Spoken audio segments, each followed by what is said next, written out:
Yeah, hello, please. We'd like to welcome you from wherever you are joining us from.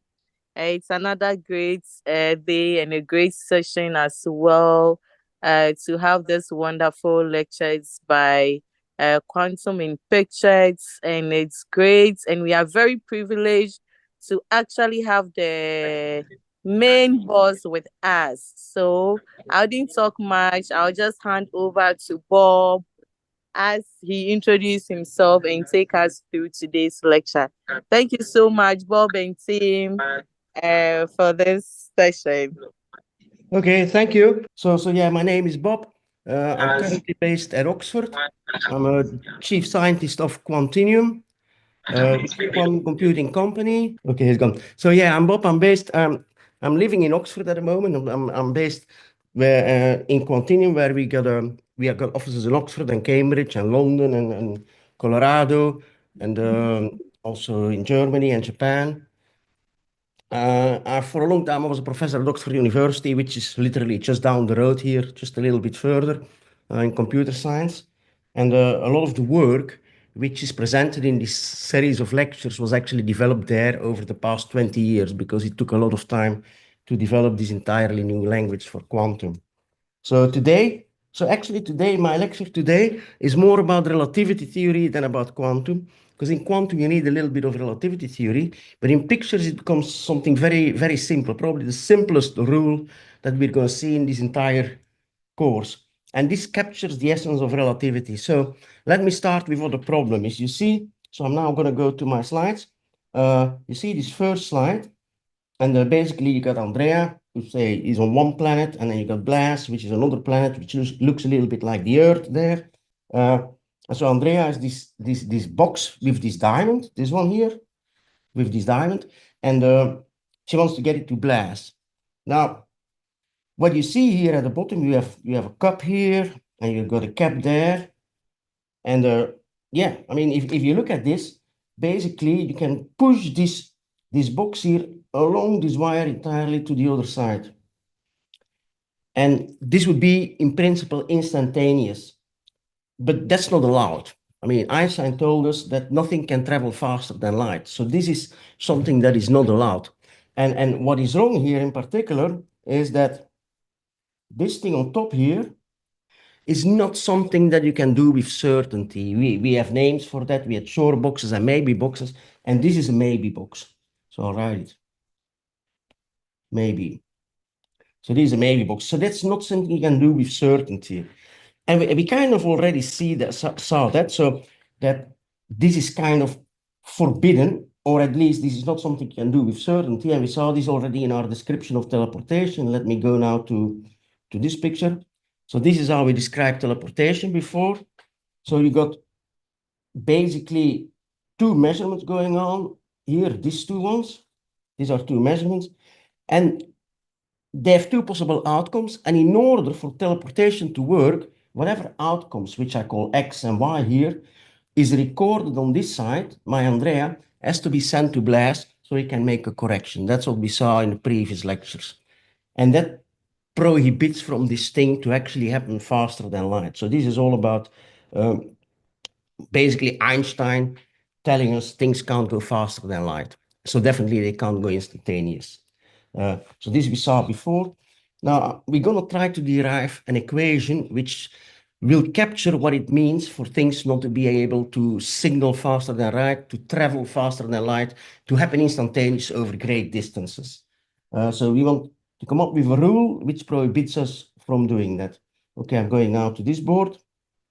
Okay, so we start with Andrea and Blas. So suppose Andrea is on one planet and Blas is on another planet. And the question, and Blas basically is like, so I'm gonna move this a little bit, yeah, or I'll move this here out of the way, go somewhere, okay, wherever, that's okay. So you see this box here, and since the box is so far away and things can't travel very fast, not faster than light, this outcome of this box is totally not accessible to Andrea. So whenever Blas is doing this, so Blas, let me just indicate this with an arrow, indicate this with an arrow. I'll use this marker here. So Blas is doing something, is doing this box, but whatever it does, it happens so far away that Andreas can't see this. And so in principle, this is exactly the same. And now I'm going to introduce a new notation that we discard the outcome. So this little notation I use here, this here, this means that we're basically discarding whatever comes out there.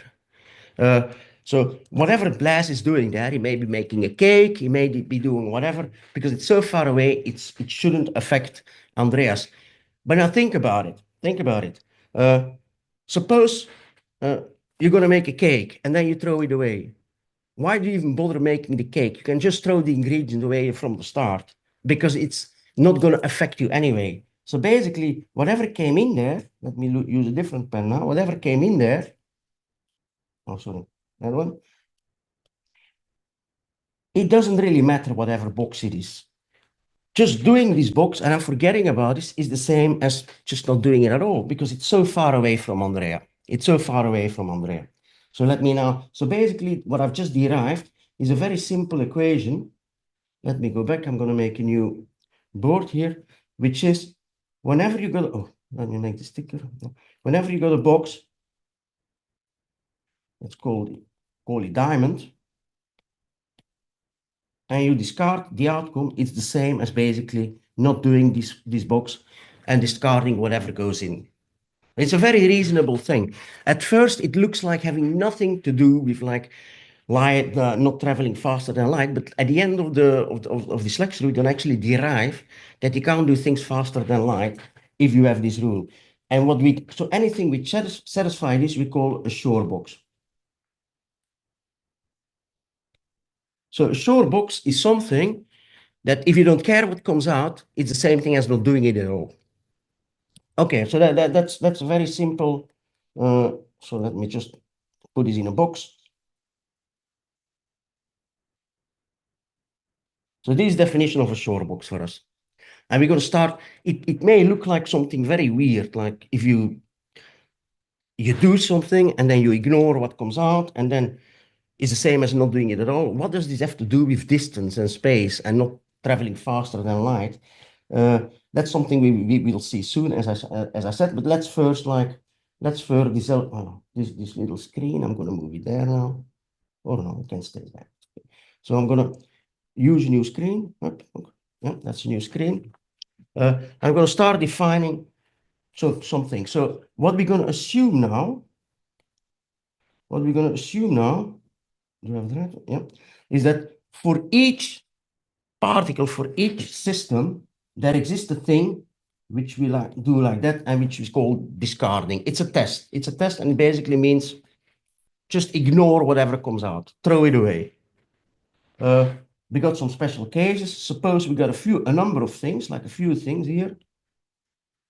And if you throw them all away, that's of course the same as throwing each of them away. Just throwing them all away at once or throwing them all away individually, it's the same thing. Now, an interesting one is suppose you got nothing to throw away. So how are you going to write down the throwing away? Well, you just denote it as an empty box because there's nothing to throw away. So you're basically doing nothing. So that's very simple. Yeah. Okay, and then I'm going to repeat. So now that we've got that, we can basically go back to our equation. So this is a Shor box. It doesn't matter how many wires there are. Maybe there is no wire at all, like I just showed, and then there is nothing to throw away. And let's just look at some special cases. The first special case is that I'm going to consider is, okay, just take discarding itself. Oh, sorry. Just take discarding itself. And then this rule I just showed you means, okay, when we discarding, which basically means doing nothing because there's nothing anymore left, it has to be equal to discarding. So that's obviously true because the two sides are the same now. The two sides are the same. Like this thing really is doing nothing anyway. So obviously discarding itself is a Shor box. So this is a Shor box. Oh, this is a Shor box. This is a Shor box. Okay, now another example. Let's take, okay, why are you always going thin? Just take any effect now. Take any effect now. Drawing as a diamond. For it to be a Shore box, okay, there is nothing to discard again. So we don't have to do anything because there's nothing coming out. It has to be equal to this. So this means that if an effect is a Shore box, it has to be equal to discarding. So there's actually only one effect. So there's only one effect. There's only one effect. This is the only Shore effect. That's the only Shore effect. Okay, so this is kind of what we learned earlier, when we were looking at this picture. We said you can't do this. You can't do this. And the reason you can't do this, like this cap on the top, this cap on the top, let me use a color, this cap on the top here, you can't do this because it's an effect and it's not equal to discarding. Let us assume now, for the sake of the argument, that this cap is equal to discarding. I'm going to a new page. So assume that this is equal to, we're discarding two things, so it's basically drawing this two. Well, there's something terribly wrong with this. Let me take a little bit away here. There's something terribly wrong with it, because on the left-hand side, you see something that is connected. You see something that is connected. So this is connected. This is connected. This is connected. And this is disconnected. So you got two separate things. So something that's connected to each other is equal to something that is disconnected. That doesn't make any sense. And to prove this even a bit stronger, so I'm just gonna basically introduce a cap now. I'm gonna take this one and bend it up. I'm gonna take this one and bend it up. And then on the next page, I'll draw what we get. So when we do that, we essentially get a plane one. Okay. Come on, up, where are you? Where are you? Where are you? Oh, there you are. You run away. Okay, so this one will have to be equal to this one. So you see, that's one of these things upside down, and then this one. So which would mean that any piece of wire is broken in two pieces and is disconnected, which obviously makes no sense, because that means that any process will be disconnected and nothing will ever happen.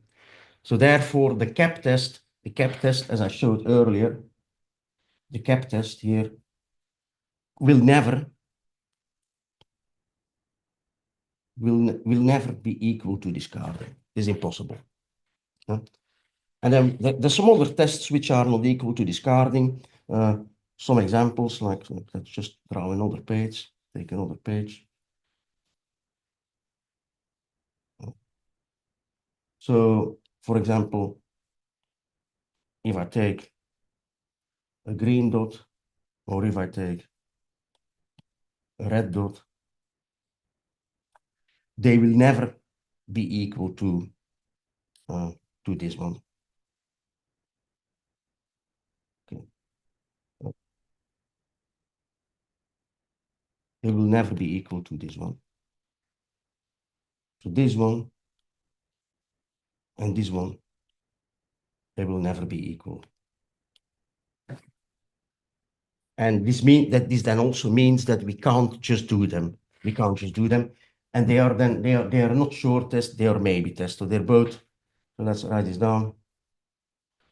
This one and this one, they are maybe, not sure. So that's about what I wanted to say here. Now, what we can do, and we will introduce a special notation for this. Maybe I'm just gonna delete a bunch of stuff here. I'm gonna erase a bunch of stuff. So these two are maybe.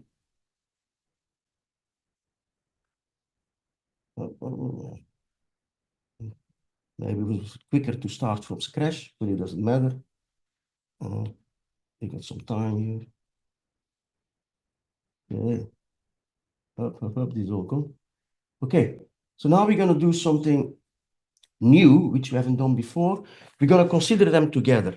And the way I'm going to denote this, I mean, you can denote this in many ways. I'm going to just say, okay, we got both. What does it mean to have both? It means like either that one or that one happens. Either that one or that one happens. And then maybe, if you got these two options, then maybe it's shortest. That's something that happens with certainty. Now, as it turns out, not when I combine the green and not when I combine the green and the red, when I take a green with 0 and a green with 180, then it turns out that together they form a shortest. And we already used this, of course. We already used this before when we were describing teleportation. And we said, okay, one of these two happens, and then whatever happened, you do a correction. So the way we denote this, is by saying that these two, and we use the plus sign, that these two together, they actually form a shortest. So these are things you can actually do. And now we can start putting shortests together. Suppose that we have two systems. Suppose we have two things. I'm going to start a new thing. And okay, now I have to draw a lot, actually. I'm going to have to do a lot of drawing now. Suppose like I've got two systems. Okay, and I'm going to do, for example, let's make this one green. And then let's make this one red. So now we have two systems, and we know that these two can't happen. But by adding some things, maybe we can turn this into something that can happen. And for example, if I take the other possibility for green, which is that it's 180, okay, then these two are possible. Now, you never know what's going to happen with the red one. This may still be just this one. You have to make it a bit smaller. Okay. Let me just draw this very quick.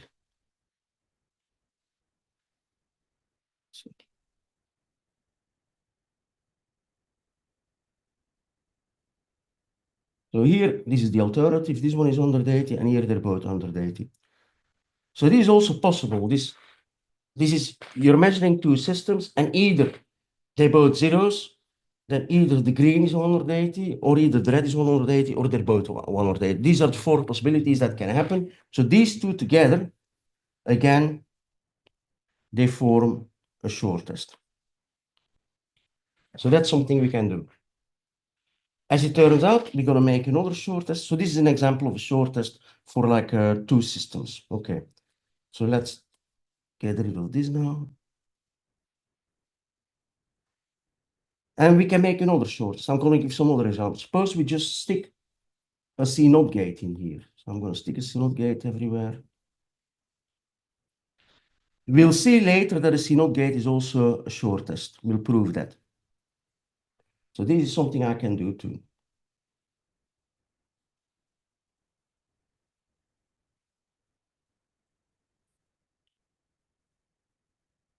And this would also be a shortest, for example. And that's the one you actually will be using in teleportation. You know, this is actually what you will be doing in teleportation. We can simplify it a bit because you see here, let me use this one. This one can fuse together. This one can fuse together. So essentially what we get is just a plain wire. Okay, that's a marker rather than a pen. So what do we have here? The red ones will fuse together, but the green one will still be there because that's another deity. So this one would be equal to that. And this one will be the same, but now with a red filling. And then this one there has two colors. So a red one and a green one. Yeah, don't have much space, so I put just 180 there. And so these together again, because if you take if you take things, short boxes together, and you compose short boxes, so we have these short boxes on top. Then we stick these C0 gates in it, and the result is again a short box. So all of these are again equal to. So that's an example of a shortest, and that's the one you use in teleportation, really. Okay, we've seen some examples now. Now let's prove some important things. So these are a bunch of examples of this, the way we can build short text, short boxes like from maybe boxes. Okay, right. Now we're gonna go back to, where are they? What was to Andrea and Blaise.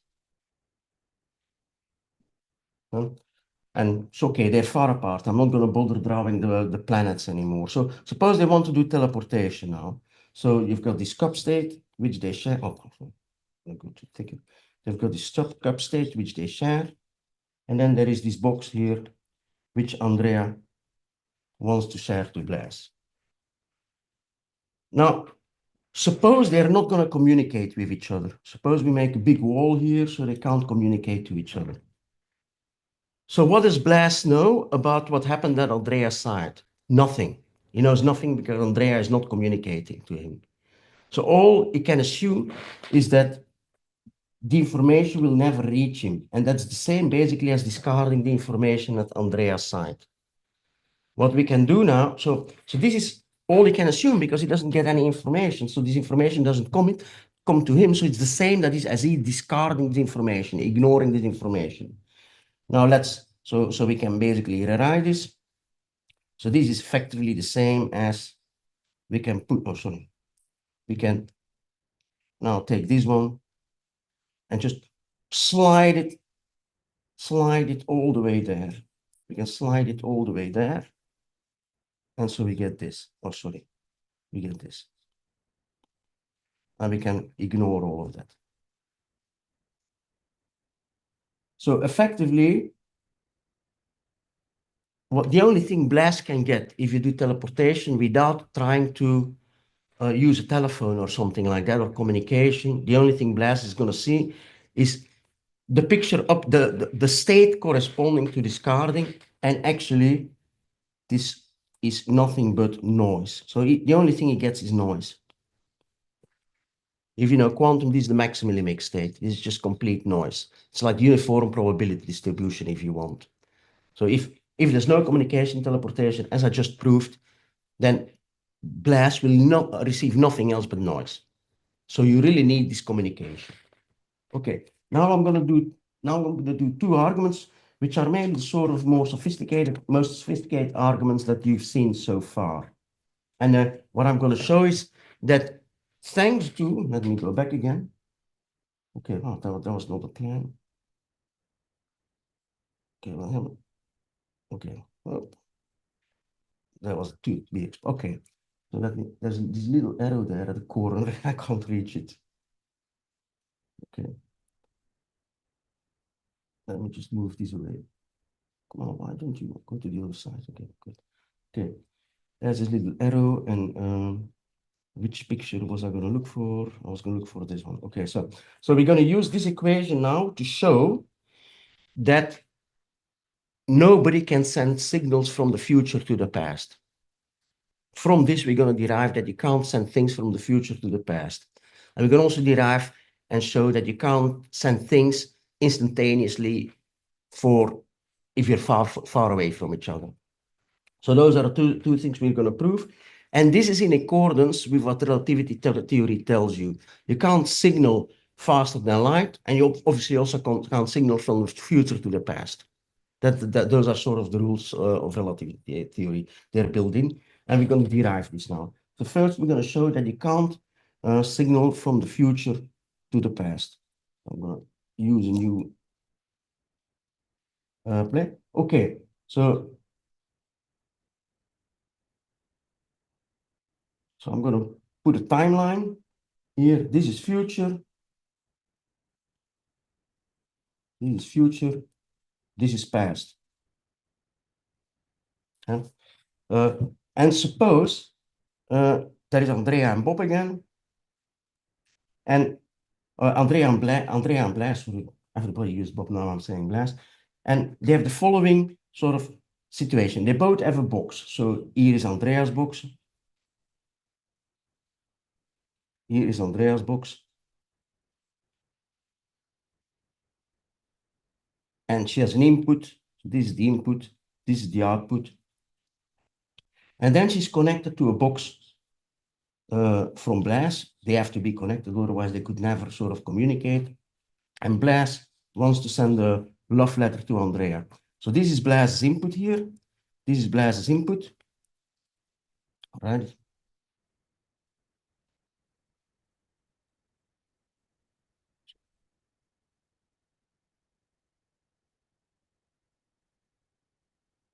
That's Blaise's input. And he hopes to send something there that will arrive at Andrea's output.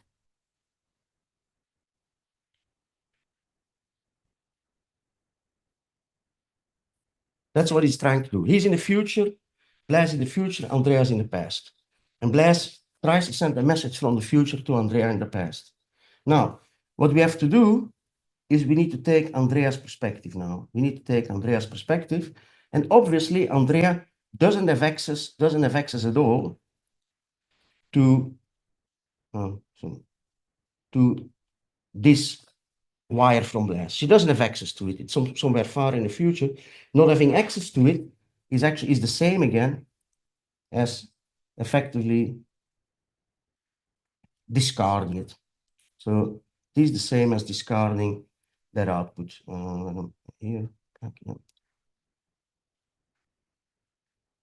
However, I'm going to draw a little equation here.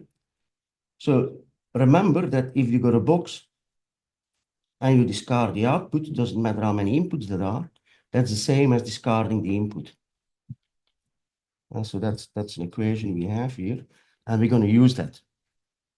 Which means that if you look here and you apply this, well, essentially what's happening here is this box is going to go, and all that remains, I'm going to get rid of all of that.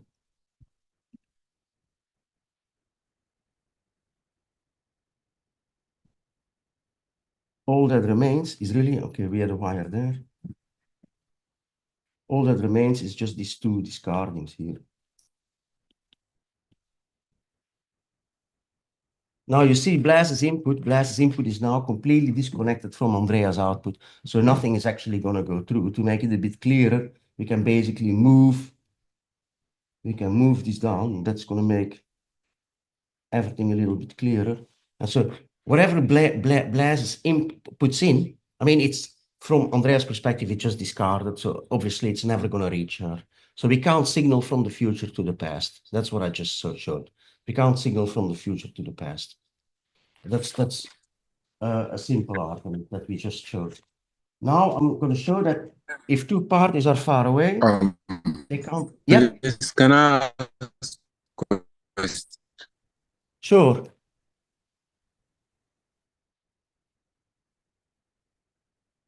Yeah. Oh, sorry. Okay. So I'm going to now show the other argument I mentioned, that two parties far away can't signal to each other. So I'm taking a new page. This you said perspective, the results is the future part. You said that one, yeah. Okay, let me go back. Let me go back then. I'll go back to the previous picture. Yeah, here. Yes. So from Andrea's perspective, she doesn't know what comes out at Blaise's side. And then using this equation here in the corner, this means that whatever Blaise's input is just discarded. So it's never going to reach Andrea. That's the argument. It's a bit Yeah, subtle. It's a bit subtle, I agree. It's a bit subtle. Because you have to think in terms of what can Andrea see from what Blaise does? And she can't see what comes out. And because she can't see what comes out, whatever goes in will also be discarded. Because of this definition of a Shor box.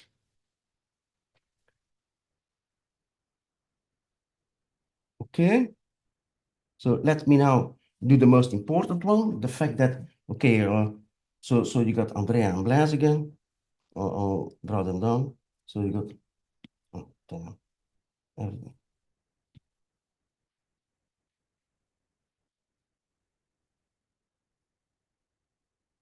And like before, they each have a box. They each have a box. I'm going to draw the box as follows. They each has a box here. Let me draw it like that. They each have a box. Each have a box there with an input and an output, an input and an output, an input and an output.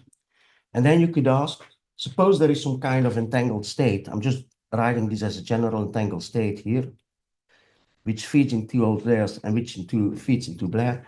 Can we use this entangled state to communicate to each other? Can Blaise send a message to Andrea? I mean, I'm going to give these things names again. This is, I don't know, whatever that is. This is like Shamrock or something like that. Can they communicate to each other? So we're in the same situation again. Blaise wants to send a message here and hopes that this will come out one way or another at Andrea's side. Can they do this? And the argument is going to be very much the same as before, because Andreas doesn't have access to this output of Blaise. It's basically the same as we discarded. Now, if we discard this, that's the same situation as before. This will be equal to this again. So we can basically get rid of all of this.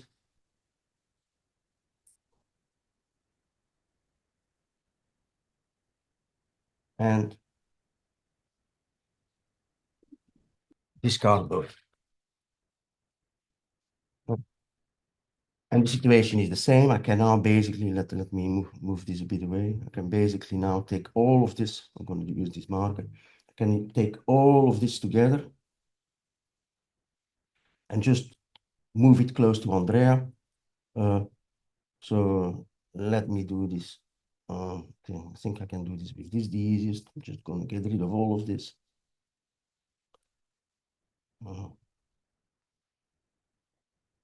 Okay, anyway, it doesn't. I'm not used enough to this thing. This is very new. So I'm just going to get rid of all of this and just move to the other side. So essentially you got this box there, here, with discarding. So obviously, whatever Blaise puts in is completely disconnected from whatever Andrea gets out. So whatever Blaise puts in here is completely disconnected from whatever Andreas gets out. So you can't use this to send signals from from one person to another. And that's how, so this is how, in a weird way, this is how this equation, I'll go back to it, where is it again?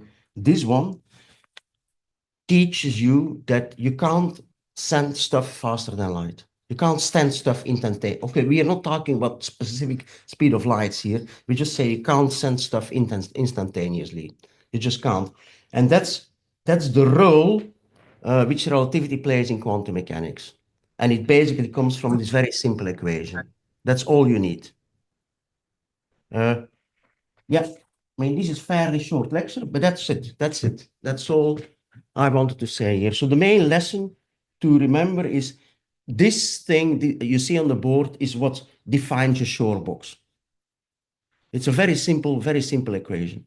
It's very new. People only came up with this one, I think, in 2012 as a principle, as a rule of nature. In 2012, I think it's the first time that somebody wrote this down. Never before. So, and it's a very simple thing. So you got a process, you got a box, you don't care what comes out. It's the same as not caring what goes in. And from that, you can derive the things we just derived, that with teleportation, you cannot send any information if you don't communicate. You can't signal from the future to the past, and you can't signal from places far apart. Those things you can, and this is the reason why. So that's all there is to say. So it's a little bit deviation from the other parts of the course about quantum circuits and stuff like that, but it is an important part, because otherwise you may want to believe that you could use teleportation to instantly send something from one place to another, which you can't. And this which you see here is the reason why. And that's all I have to say. If there are questions, I'm very happy to answer them. No questions? Please, I passed my exam with the tablet because I've never done that before. So I'm proud. Hello. Hello. So I wanted you to clarify the So I'm trying to guess what maybe you're asking. Maybe you're asking about like the distinction between sure boxes and maybe boxes, and the and like. let's say or maybe Yeah. operation on a quantum. Yeah. So so let me. So the thing is like these two green things here. They're maybe boxes. They're not sure boxes, but together they form a sure box in the sense that if you want to do a measurement like here and you say either the green test with a zero and the green test with one or deity will happen, then that as a whole, the two together, is something you can do with certainty. So if you allow this indeterminism of either that or the other one happening, that's something you can do. That's something you can do with certainty. And so you, from these maybe boxes, you can build sure boxes by considering several together. Just to give an example, like if I've got a die, and I want to throw a die, and I'm saying I'm going to throw the die and I'm going to get one. That's not something I can guarantee. I mean, maybe I want to gamble on it or something like that, but I may lose a lot of money. I say I'm going to throw the die, and either I'm going to get one or two or three or four or five or six. That's something I can do with certainty. If I want to cheat somebody, say, okay, I'm going to throw the die, and I guarantee you that I'm either going to get one, two, three, four, five, or six. Then I'm sure that this is going to happen, of course. And so it's by taking these possibilities together, you get a certainty.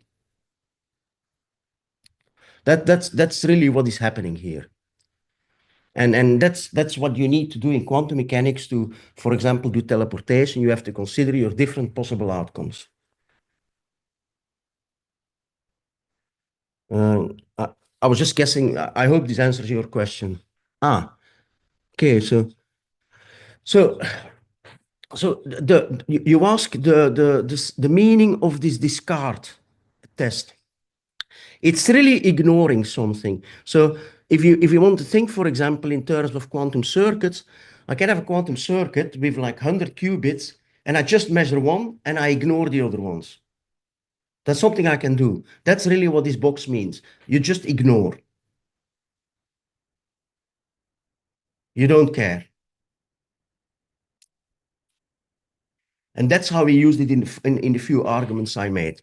It's really about discarding something, ignoring something, throwing something away if you want. I mean, I gave this example like okay, if you bake a cake and then you throw it away, you may as well not bake it. You can just throw away the ingredients too, you know. It's and then that's the principle of what I showed before, that if you discard after doing something is the same as discarding or throwing away before you do something. And if you can, for example, you can have multiple quantum qubits. You can basically just say, I'm going to ignore some, which you have to do. If I've got two entangled qubits and one is like at the other side of the galaxy, I have no access to it. So it's the same thing as I've thrown it away. So it's the same thing as I would discard it because it's the other side of the galaxy and I don't have access to it. So this is all about sort of these some principles of the theory of relativity, which are coming in a little bit in quantum mechanics, and this, for example, important in cryptography and things like that. That these principles are valid, of course. Oh, thank you. I see that you said you got it now. Okay, thank you. No more questions? Hello, Bob. Hello. Yes, I have a question, please. Okay. Please, can you go to slide 5 Oh, five.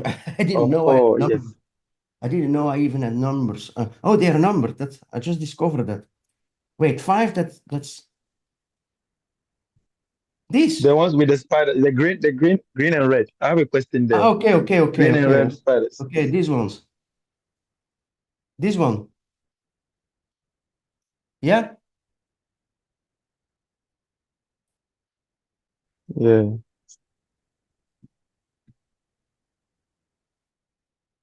So I mean, this was quite.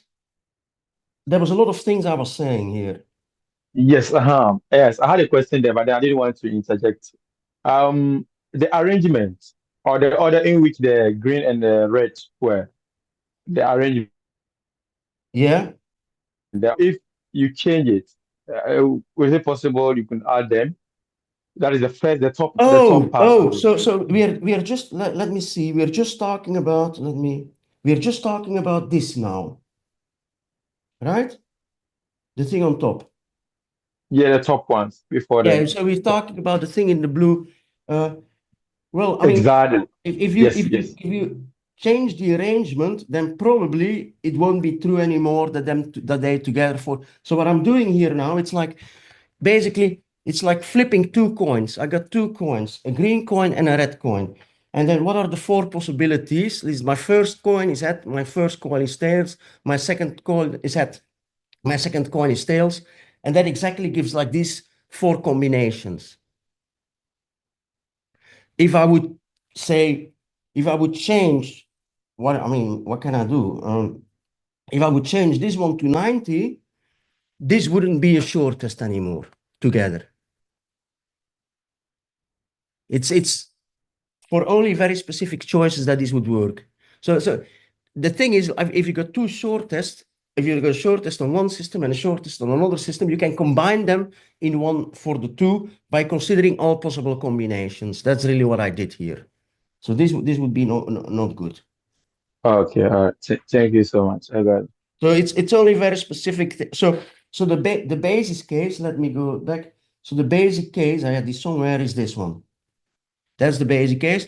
So I'm using this together with the same for red, and that's how I combine one, make one for the two systems by having all the combinations of these two possibilities occurring for each of the two. Does it make sense? Okay.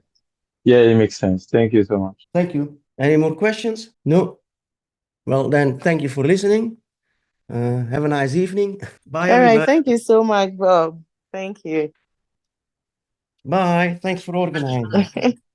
Bye. All right. Thank you so much, participants, for joining us. We would like to remind you about your project meeting. So kindly don't forget to visit the e-learning platform.